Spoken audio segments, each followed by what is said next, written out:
Le 27 mars 1941 qu'il s'évade avec ses deux compagnons. Le 30 mars, ils franchissent la frontière lituanienne. L'évasion est réussie.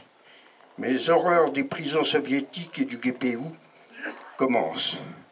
Petit à petit, les Français sont regroupés et après maints tourments, ce sont 135 Français qui, le 1er août 1941, embarquent à Arkhangelsk sur l'Empress of Canada pour l'Angleterre.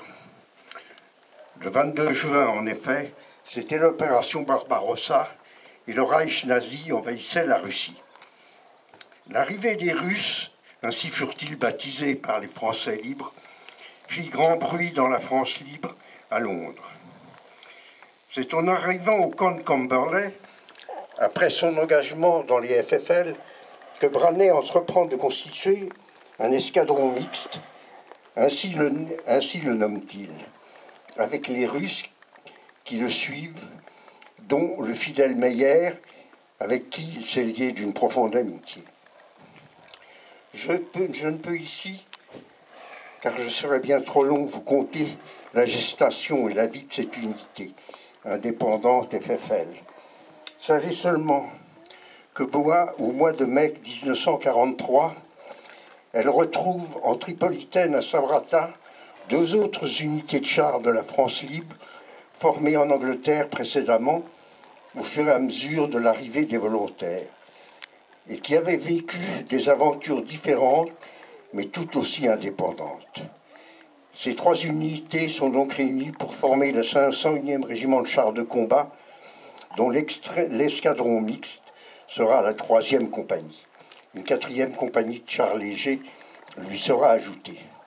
D'ailleurs, pour rectifier un petit peu ce que M. le maire a dit, il y avait dans la patrouille Branay, il y avait aussi la première section du lieutenant Nanterre de la 4e compagnie du 501, c'est-à-dire 5 chars légers, qui faisaient partie de cette colonne.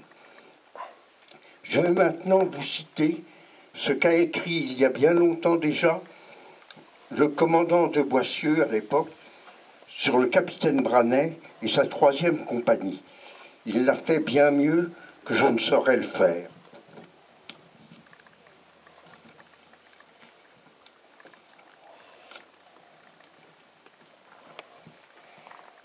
Il m'est d'autant plus, alors je cite, il m'est d'autant plus facile de parler de cette 3e compagnie que, si j'ai eu le grand honneur de la commander au feu pendant la campagne d'Alsace, ce n'est pas moi qui l'ai groupée, formée, instruite, mais le capitaine Branay, ce bel officier avec lequel je me suis évadé d'Allemagne en 1941 pour rejoindre les forces françaises libres en Angleterre, après un séjour de plusieurs mois dans les prisons et commentairement soviétiques.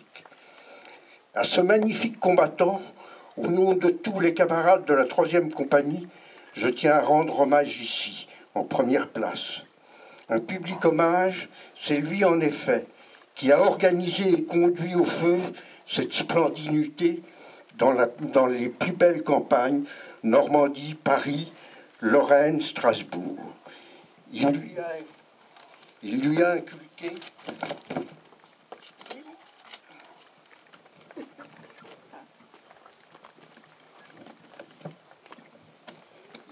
inculqué son inébranlable foi dans les destinées de son pays, sa volonté de ne pas admettre la défaite, son sens de l'esprit d'équipe et des grandes choses que nous pouvons entreprendre, nous les Français, lorsque, quelles que soient nos origines, notre situation sociale, nos idées politiques, nos préjugés, nous acceptons de nous unir tous ensemble pour réaliser une grande tâche. D'où venaient ces volontaires qu'aucune loi humaine n'obligeait à s'unir au général de Gaulle dans l'action, dans le sacrifice et dans l'espérance, selon même les termes de son appel. Ils venaient de France. C'étaient des collégiens, comme vous, Bovra, comme les frères Schessing, comme les deux frères Missoff, qui n'avaient que 16 ou 17 ans. C'étaient des combattants revenant de Norvège ou des blessés de Dunkerque qui avaient refusé d'être rapatriés après l'armistice. C'étaient des évadés de ces interminables colonnes de prisonniers ou des combattants ayant quitté leur unité après la capitulation, ne voulant pas admettre que les armes de la France ne soient pas présents à la victoire. Ils venaient aussi de toutes les parties du monde, jeunes Français vivant à l'étranger et jeunes étrangers qui s'enrôlèrent dans les forces françaises libres pour venir défendre l'honneur de nos drapeaux et de notre civilisation. C'est sur le geste de ces derniers que je voudrais faire méditer nos... Ils composaient près de la moitié de la 3e compagnie du 501e char. Ces jeunes étudiants du Mexique, du Chili, d'Argentine, de Colombie, de Suisse et même d'Amérique du Nord, ce furent réellement des volontaires au service de la France. Beaucoup sont morts en libérant notre sol national, d'autres sont retournés chez eux, glorieusement blessés. Ces hommes nous ont donné un exemple magnifique. Par eux, nous savons que la France rayonne encore dans le monde et que s'il y a toujours de par l'univers des hommes libres, capables de venir, les armes à la main, défendre une juste cause.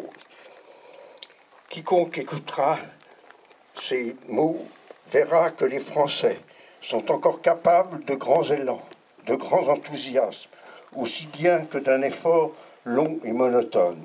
Si parfois on se demande à quelle source nous avons puisé notre volonté de nous battre, de lutter, qu'on se souvienne de la fière devise « Honneur et patrie » inscrite sur nos étendards, comme sur tant d'autres.